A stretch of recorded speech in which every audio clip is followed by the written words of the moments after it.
Hey guys, and welcome back to our study session here on Miami Red Guards, where we read a bunch of different communist-related items from various groups, books, and discuss it publicly so you could get involved in a conversation while you're just chilling at home. Modern technology. But today we're going to be reading Why Maoism by Sashi Prakash. So yeah, you want to go ahead and get us started. Where do correct ideas come from? Do they drop from the skies? No. They are innate in the mind? No. They come from social practice, and from it alone. They come from three kinds of social practice: the struggle for production, the class struggle, and scientific experiment. Motion is the essence of science. Every science is quantitatively in a state of constant progression. Intermittently, a phase of qualitative change in the form of a leap transports each science to a new stage. In such epochs, every science produces its own genius who, on the basis of discoveries, accomplishments, theories of preceding scientists, study the changes in the material world and in the process take that science to a new, advanced stage of development with new, epoch-making discoveries, accomplishments, and theories. So I think we should pause here and explain, what this all means, because to a normal person, especially when I first read it, it was kind of confusing.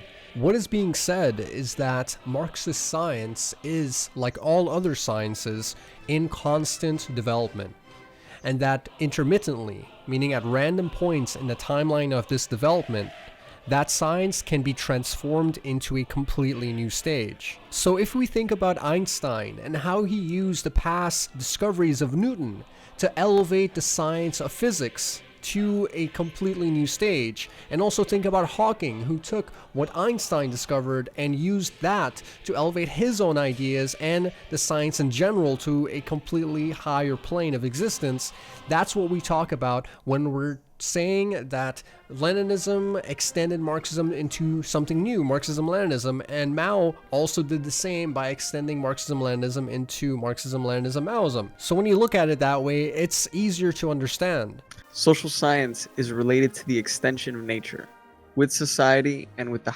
highest and subtle motion of matter, with the aggregation of the human mind. Therefore, it is much more complicated and intricate than natural science. Its laboratory is society, and its experimental material is humanity. Society progresses through those social revolutions that demand the most diverse and skillful exercise of the highest and subtle energy of humanity. In the crucibles of these intricate, complicated, and agonizing social experiments, new theories are forged, developed, and verified. The process of experiment, theory, practice goes on perennially, but it does not follow a straight, smooth path. This journey of progress moves forward through various crests and troughs and traverses, a tortuous, spiraling path. After several failed attempts, a successful social experiment is conducted, the appraisal of which gives birth to a new theory. However, often this appraisal is either incomplete or partial, and the lacuna is removed by a series of subsequent supplementary experiments, and on the basis of this new theory, a new experiment begins. Quite often, it so happens that the process of verifying a new theory born by experiments becomes inordinately long. Several hurdles creep up in its way, and by its force of inertia, surviving socially regressive forces place it in deadlock. So what is this actually referencing?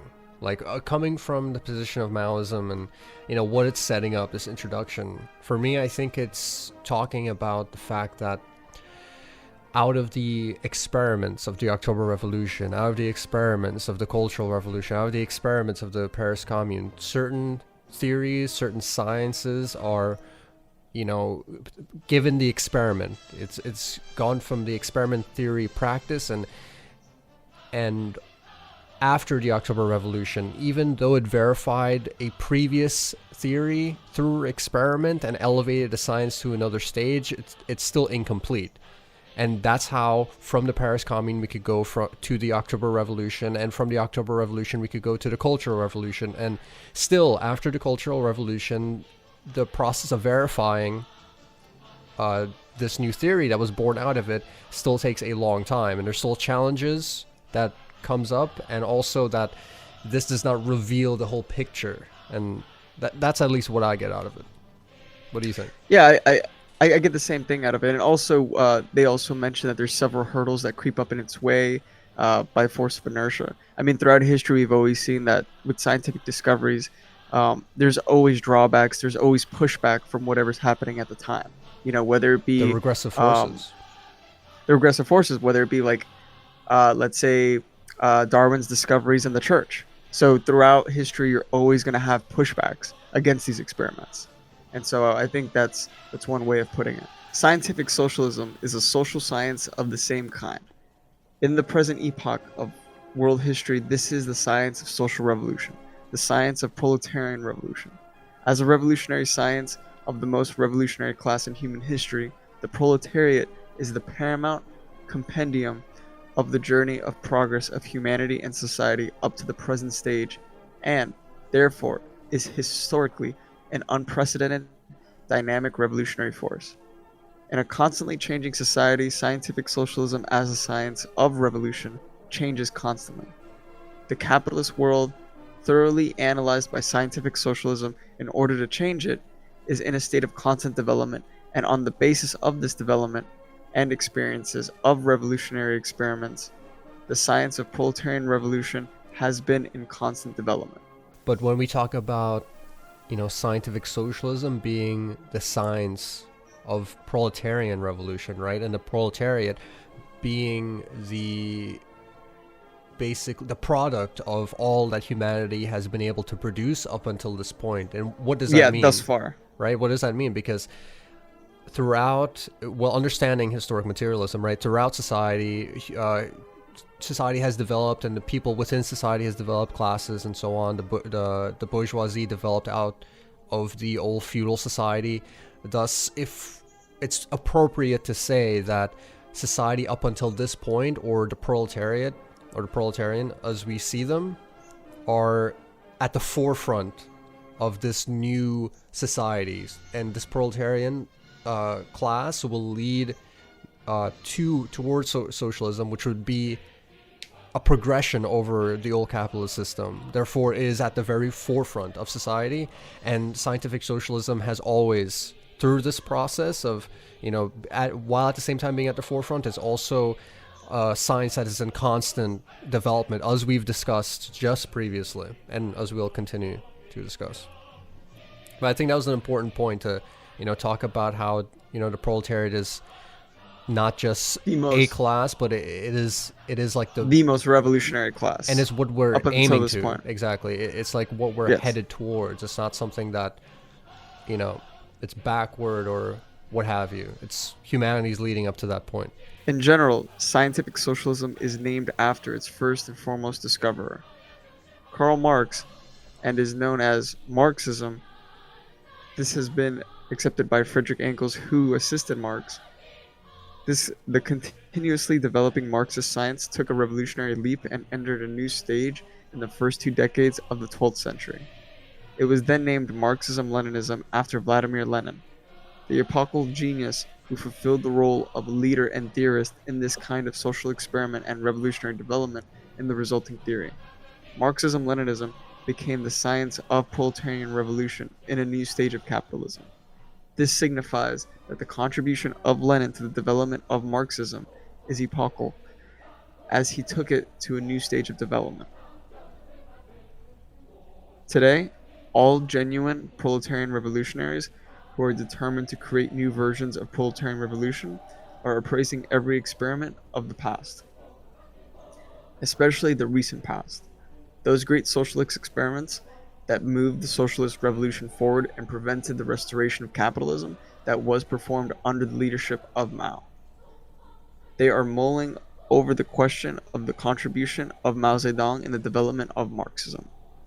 How are these contributions important, and to what extent were they epochal? Did Mao take Marxism to a new stage of development? And if he has done so, then should not the Marxism of today be called Marxism-leninism-maoism, as some communist revolutionaries of the world are already calling it, and is and as this essay is going to enunciate, in the development of Marxist science, the assessment of the contributions of Mao Zedong is not an academic question or a superfluous mental exercise. It is a question of understanding Marxism in its present stage of development in its full measure as a guiding principle for new proletarian revolutions. It is a question of understanding that when we say today that Marxism-Leninism and Mao Zedong thought, or Marxism-Leninism-Maoism, is our guiding principle, then what does it mean and what is its significance? Reflecting on Maoism as a noun is basically a question of reflecting on whether it is possible for any party to ignore the teachings of the most recent milestone of proletarian revolution that was established in the form of the Great Proletarian Cultural Revolution under the guidance and leadership of Mao, and still be able to carry forward a socialist revolution and prevent capitalist restoration. It is a question as to whether or not Marxist science was enriched by the experiment of the Cultural Revolution, and also whether or not the acceptance or non acceptance of the Cultural Revolution is the dividing line between Marxism and revisionism. No, comrade. Do not think that here again is a new nuance, a new debate, for this is a debate about knowing and understanding Marxist science as a living science, as a historically dynamic revolutionary force, as Marx himself said. A debate that this is a debate that is a negation of all debates that negate the scientific nature of Marxism, and is also a negation of the dogma that gives strength to these debates. Our intention is to conceptualize the form in which these teachings from Marx to Mao become the guiding principle of our actions today. Whether or not Mao Zedong qualitatively developed the science of Marxism-Leninism, and whether or not his contributions took Marxism to a new, third, and higher stage of development. Shouldn't communists who acknowledge Mao's contributions as being great contributions, shouldn't they identify themselves as Mao's, and so on? Yeah. I mean, as we read, we're gonna obviously learn more about it, but I definitely think so, considering the evidence that we have to back it up and show its progression in scientific socialism. Um, Obviously, Lenin, he contributed off of what Marx's work was, and now Mao has contributed off of what Lenin's work was. Um, and anyone that is a communist or is a Marxist and is learning about Mao's teachings, I think can see essentially where he added on to the theory. And another thing is that's important as well is that when we talk about dogma and people being dogmatic, a charge that is laid against the Maoists is always like, oh, we're trying to recreate Mao's China, we're trying to recreate the great proletarian cultural revolution, but they say it in a way that, well, at the same time, they're clinging on to these decrepit revisionist states that exist today because they're holding on to Cuba, or they're holding on to China. Even China, they're holding on to it because they're dogmatically holding on to it. So for me, I see that as dogma. We're just taking lessons that we've learned from the past, just like how you take lessons from the Paris Commune, or you take lessons from the October Revolution. We take lessons from the Great Proletarian Cultural Revolution, and we'll explain why. But it's always amusing to me that the people that are accusing us of dogma cling so hard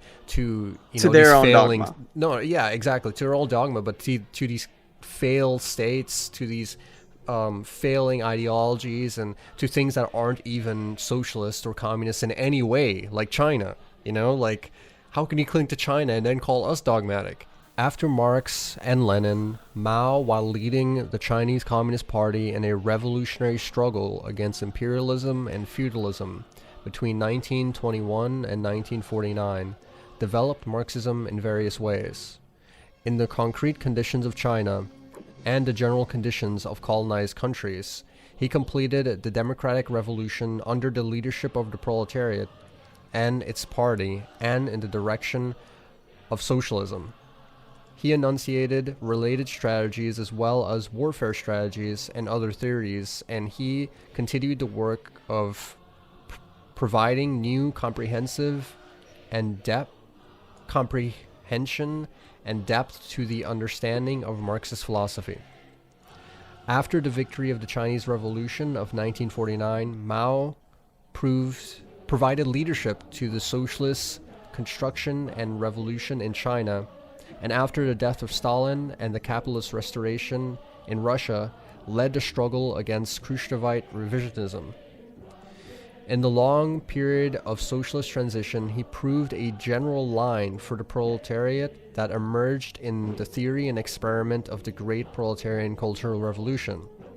The essence of this whole experiment was to recognize the presence of to recognize the presence of the bourgeoisie under socialism, to implement a comprehensive dictatorship upon this class, and under this dictatorship continue the revolution.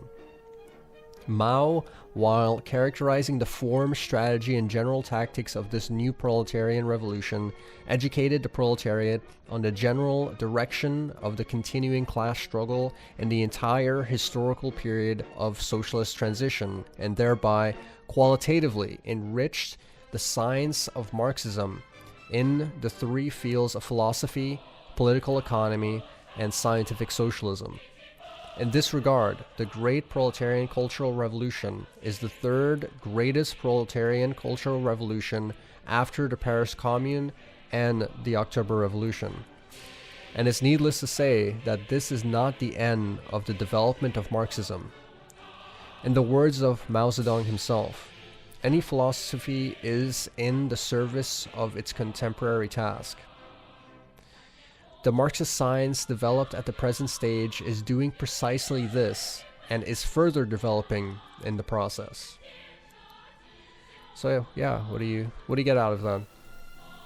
So it gives us a little bit of a backstory on the Cultural Revolution and essentially, what Mao was trying to do based off of his conditions at the time, seeing what happened with Russia, and essentially having the foresight to have another revolution and understanding why he needs to have another revolution because of these bourgeois characteristics still within the society. And to prove his leadership as well, because you have to remember that after Stalin died, while the USSR slipped into revisionism, the Khrushchevite revisionists, China and Mao still led the way for socialism. That they were, in the correct side of the great debate. So they were a leader on that part.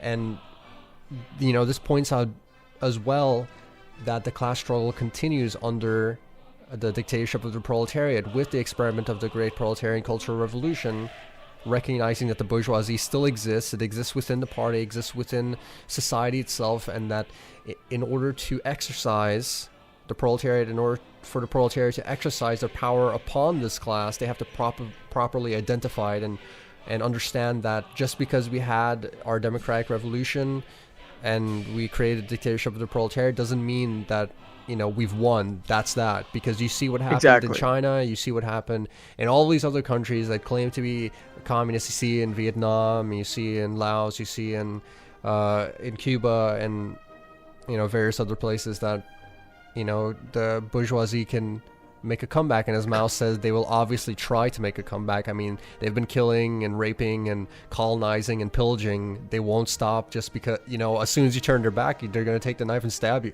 stab it right into you. Exactly. They'll do anything to get back to where they were. Yeah. They did everything to get to that position. What makes you think that they'll just, sure, they'll play. Exactly. They'll show you a face, but, they'll come back when the opportunity is right for them. Exactly. As we've seen. This just showing that it was a progression of scientific socialism. And because of these things that we discuss as well, this proves, or is a way of proving, that the Great Proletarian Cultural Revolution stands alongside the Paris Commune and the October Revolution as being the third and greatest proletarian revolution and most recent proletarian revolution that has existed. Which I myself would agree with, and as we're reading, you may agree with as well. When we talk about applying the name to the philosophy and theory of proletarian revolution as Marxism-Leninism-Maoism, or briefly as Maoism, then we do not speak of this as merely a mode to present the sum total of all the contributions of Mao. Under this rubric, we want to accumulate the entire and comprehensive progress in Marxist science from Marx to Mao and declare that the contributions of Mao is a new stage of progress in Marxism. We see it as a complete, collected, and as dynamic science in the development of which Marx, Lenin, and Mao have most of all performed the role of the vanguard and guide by summarizing the class struggles of the proletariat and of humanity. The struggles for production and the entire experience relating to scientific experiments in the past 150 years. During this period, all the battles that have been fought by the proletariat and the masses, or all the struggles against reactionaries that have taken place in order to move history forward. The sum of all positive and negative experiences are the mutual heritage of the international proletariat. Their essence is the science of today's proletarian revolution, the axiom upon which it is constructed, the essence of the Paris Commune, the October Revolution, and the great proletarian cultural revolution.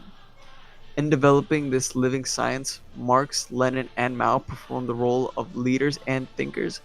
The nomenclature, Marxism-Leninism-Maoism, is a statement of this fact. For a thorough, balanced presentation of our proposition, it is important that we discuss the historical significance of the contributions of Mao against the background of the process of development in Marxist science. An important thing that this is trying to stress is that, and many people, wrongly confuse it, I guess it's because of the name, but Maoism isn't just whatever Mao said or whatever Mao did or everything's about Mao. Maoism is Marxism, Leninism, Maoism, stretching all the way back from Karl Marx all the way to the Great Proletarian Cultural Revolution.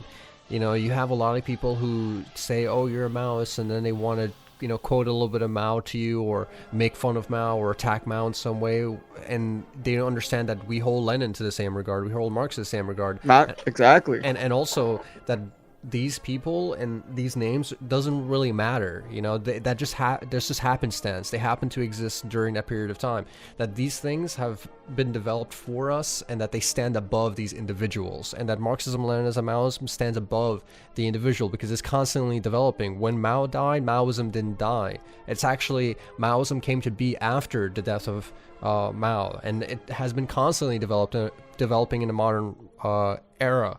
And that the international proletariat of today are the ones who are leading the proletarian and the socialist revolutions across the world, that they themselves call themselves Maoists and they lead in the development of Maoism, right? So exactly, they're synthesizing it. Yeah, exactly. So if you want to, hold up whatever revisionist Cuba is doing and talk about the tricontinental and their work with socialism of the 21st century and their great work with China or whatever, that you need to understand that they're not the vanguard of anything, right?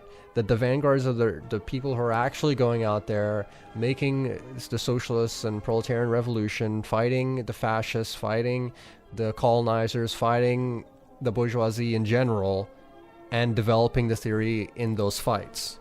That the Maoism is the tool of the international proletariat of today, and that's just a fact. And that's why that's just important to understand, right? It's not like something small, it's significant.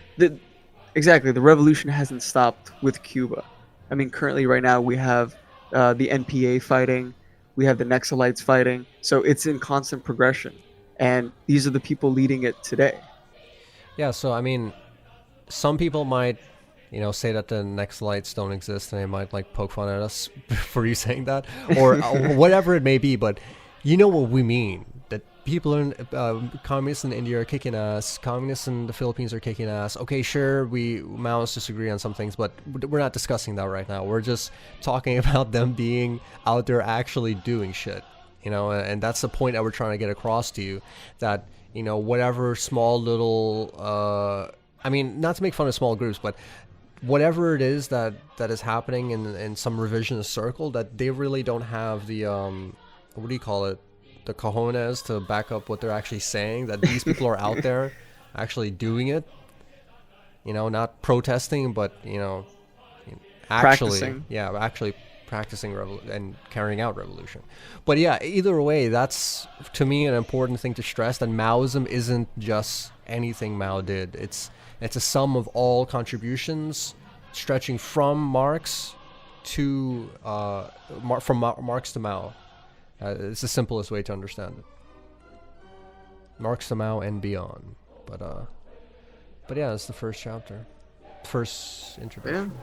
So yeah, that was the introduction of why Maoism. Obviously, we'll be reading more in the future. We want to keep it nice and short and sweet, because we're not crazy enough to think you're going to sit here for 5 hours and listen to us read an entire book. Yeah. So how about you give me your take on it, and then we can hopefully get some interesting feedback and interesting takes on it as well, and then in the future we'll discuss it more. Yeah. So I think with the introduction to why Maoism, it really it sets the stage for what is to come when you're reading the rest of it. From it we get As so far introductions that are. as exactly as introductions are. But the key thing is that they make some great points, and anyone that is just learning about communism, Marxism, is starting to read theory. It's all there. It's all there, and you'll see that it goes beyond just what we already know currently. We've I'm pretty sure most of us have either read the manifesto or reading it. You know, imperialism, the highest stage of capitalism, but those are the contributions that Lenin, Marx did. But Mao is currently right now being synthesized, but isn't I'd say as well known or as studied as most Marxists and Leninists should. And what do you mean by that as well, right? Just to clarify, obviously for hardcore Maoists out there, and for people who live in India or live in these countries where Maoism is like really popular, over here people don't know anything about Mao. Exactly. Anything at So all. exactly. So when I say that, I'm speaking to the people that are here in the United States, who will pay lip service to Lenin. They'll read a little bit of Marx here and there, but they have no idea about what happened with Mao, the Cultural Revolution, and essentially the Chinese Communist Party's progression And if in they scientific socialism. and if they do want to take something away from it, they'll take, say for instance, this quote at the beginning, right? Where do correct ideas come from? Do they fall from the sky? No. Are they innate in the mind? No. They come from social practice, and social practice alone. You'll hear a bunch of revisionists say this too, because they love to nitpick. Just to justify their own BS, right? When we talk about social practice, we're talking about the Paris Commune. We're talking about the Great Proletarian Cultural Revolution. We're talking about the October Revolution. Exactly. We're not talking about whatever it is you're doing in your garden club in your city with a bunch of These liberal, things have petty bourgeois people. Okay, we're exactly. talking about These things have happened before. Exactly, we're talking about actual practice, not like your personal experience. Yeah. You know what I mean? And they just use that Exactly. quote to justify whatever BS. Yeah. It negates any scientific contributions that scientific socialism has had thus far. It's like holy shit, bro! You're doing whatever it is you're doing in your city, and now you're telling me because you spent like 6 months trying to do this disproves the Great Proletarian Cultural Revolution. This disproves the October Revolution. Like, oh my god, you must have made some incredible discovery that I have no idea. I have no idea how you did it. I'm gonna call up all the else right now. I'm gonna write a paper. Write a paper and send it to the CPI. Write a paper and send it to the comrades in the Philippines, and send it all over the world, and they'll listen to you. Did you know? Let's see what the international community has to say about this. Will they accept it? Is this the new highest stage? I mean, it's hilarious because we've seen all these things happen before, and if we know what's happened before, and we've seen what you can do, and we know what to do about them, then we should be reading that. You don't read a science book that's from 200, 300 years ago, right? That's been updated up until now. You read what's current and what's been updated as best as possible, because you want the most accurate and up-to-date information. And so I say the same applies to this. Well, to us, Maoism is more than just whatever Mao said or did this and that. It's actually examining the contributions of him in detail and seeing how those contributions can apply to making proletarian revolution here in our time, in our place, and around the world. So yeah, that should wrap up this discussion. If you guys enjoyed it, obviously comment down below and consider supporting us in any way that you can. Join our Telegram because we might be Anyway, censored. Yeah, donate to our yeah, Patreon. Like all the videos, help, share it to your do friends and anything. grandmas. Just try anything. Help us in any way you can. Yeah, I mean, we're not asking for much. Making revolution isn't easy. Yeah, you get it. Watch the video, share it, do at least what you can. Yeah, watch more than 2 minutes and 30 seconds of it, and that may be our fault if we can't keep your attention on. But, anyways, We're working on it. yeah.